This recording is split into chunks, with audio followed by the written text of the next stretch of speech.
Hello everyone, this is Dr. Ramesh and today we are going to learn about Toasted English, which was written by R.K Narayan. R.K Narayan was born on 10th October 1906 in Madras. He is an Indian writer and a novelist. This is an essay. It is a humorous and serious essay. It is published in 1974. His other works are Swami and Friends, The Man-Eater of Malgudi, The Vendor of Sweets, and The English Teacher. He got the Padma Bhushan and Padma Vibhushan and Sahitya Akademi Awards. He was died on 13th May 2001. First one is, what is English muffin? So here you can see the picture. English muffin is nothing but a small cake. In American restaurants, the English muffins are very famous. The other name of English muffins are toasted English. They can say toasted English also, because they still retain English as a sort of concession to their origin. Why we are calling it as English muffin or toasted English? So we are going to learn in our next slide. So here is the man who invented English muffins in America. His name is Samuel Burt Thomas. Actually, he's from London. He came from London to America. He worked in a bakery in New York. And after that, he opened his own bakery in New York in 1894.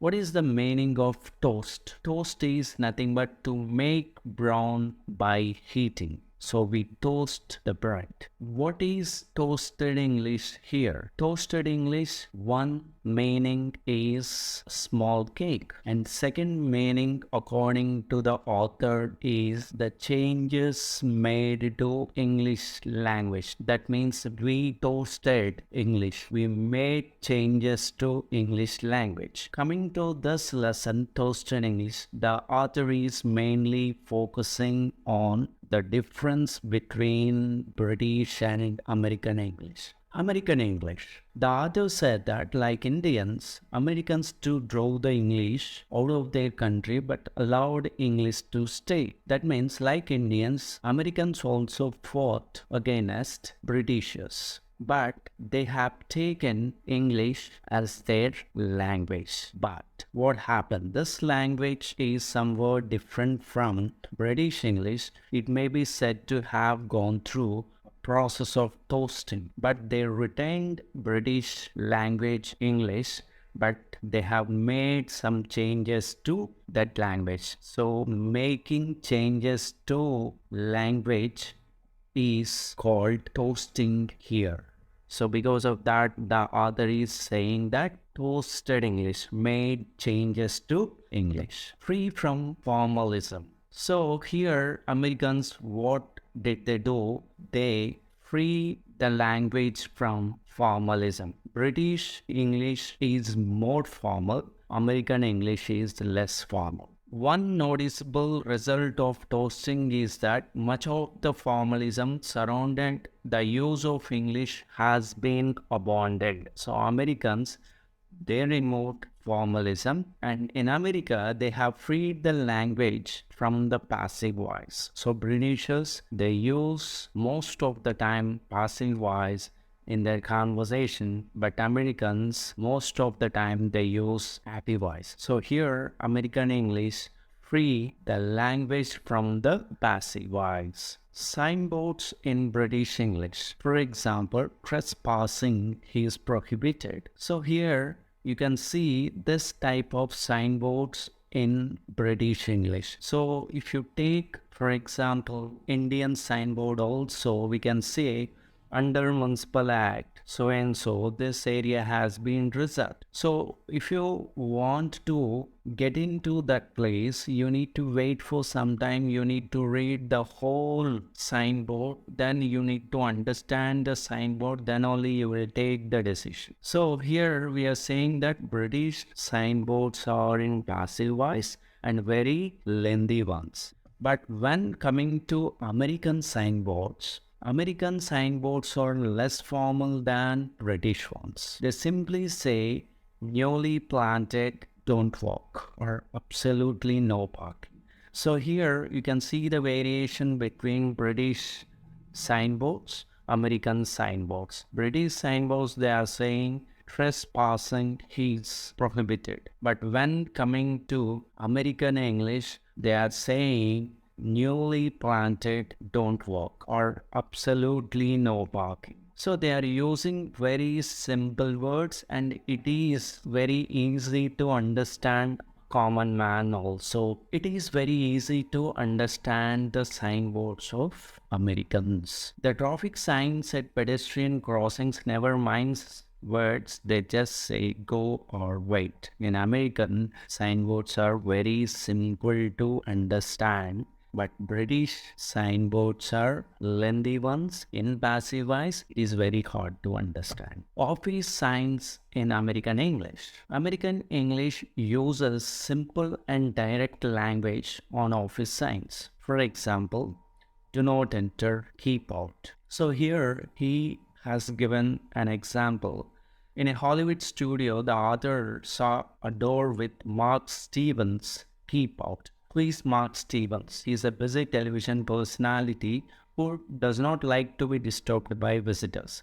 Because of that, he kept the board Mark Stevens, keep out. So keep out is you should not enter, be outside, or don't disturb me. That is the meaning of the signboard. Keep out in a simple way. They kept everything on the signboard. And next thing is American keywords. Americans have evolved certain basic keywords which may be used anywhere and which have universal and multi-purpose use. Such words are check, fabulous, okay, yes, and yeah. So these are universal words and we can use anywhere. The first one is check, the meaning of the word check. So here they are saying that it is American national expression. That means we can use this word anywhere in America and any context also, because it has too many meanings. The first one, I will check, means I will find out, investigate, examine, scrutinize, verify, and probe. Your check means your ticket, token, whatever you may have to produce. Check room is where you leave your possession for a while. Check room is nothing but keeping our luggage there. And next one, check girl and check in. Check girl is one who takes care of your coat, umbrella, or anything else you may leave in custody. And check in and check out normally we use at hotels. Once arrival, check in, and if you are leaving that hotel, that is check out. And next words are okay, yes, and yeah. Okay needs no suffix to indicate any special respect for the listener, right? When we are using the word okay, we don't say okay sir, okay madam, right? They don't need any suffix. Just okay is enough in that context. It can stand by itself without a sir to conclude the sentence. In this respect, it is like yeah, yes, yeah. So which seals off a sentence without further ado, right? So we can use yeah also.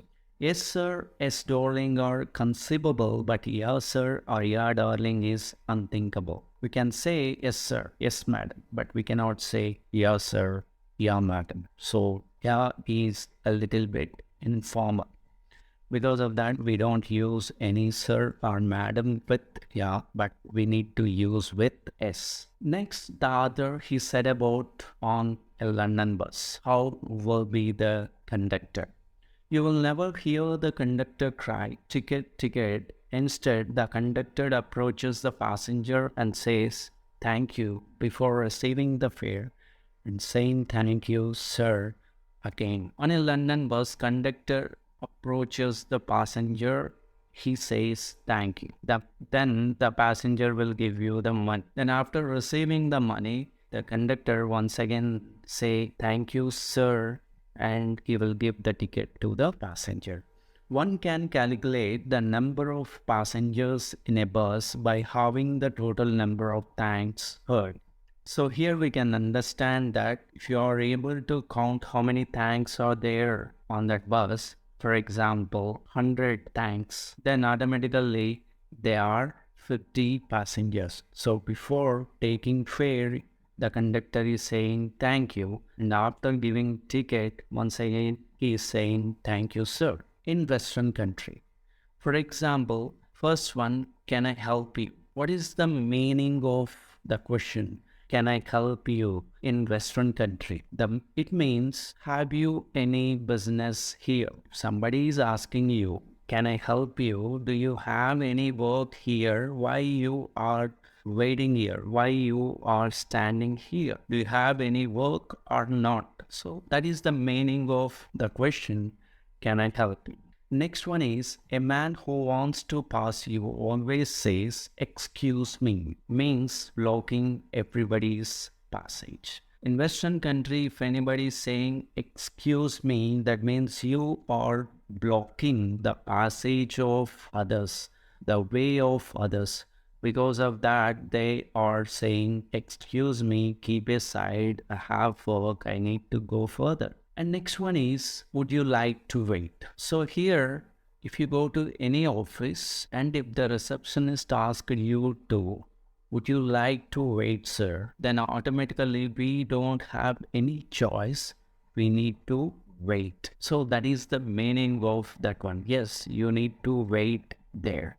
Bharat brand of English. So the theme of Toasted English is the difference between American and British English. So here the author, he said about the difference between American English and British English. British English is more formal, American English is less formal. Then coming to American English, it is understandable by everyone. We can understand easily, and they changed according to their culture, tradition. They changed the language. Like that, we should have Bharat brand of English. According to our culture, according to our tradition, we need to create Indian English. So we need to understand that this essay was written in 1974. At the time, we don't have Indian English. So we should have Indian English. So here the author is saying that we should have Bharat brand of English. The time has come when English should come out in dusty streets and become the language of the common man. English should become the language of common man. Bharat English will respect the rule of law and maintain the dignity of grammar, but will have a Swadeshi stamp about it unmistakable, like the Madras handloom check shirt or the Tirupati doll. So here he is saying that how Madras handloom check shirt is famous, how Tirupati doll is famous, like that Bharat brand of English should be famous in this world. We should have Indian English. We should have Indian accent. But at the same time, we need to follow the grammatical rules and we should have Indian English. We don't change the grammar and we need to adapt the language which resembles our culture, our tradition, our accent. So that is Bharat brand of English. Thank you. Thank you, everyone.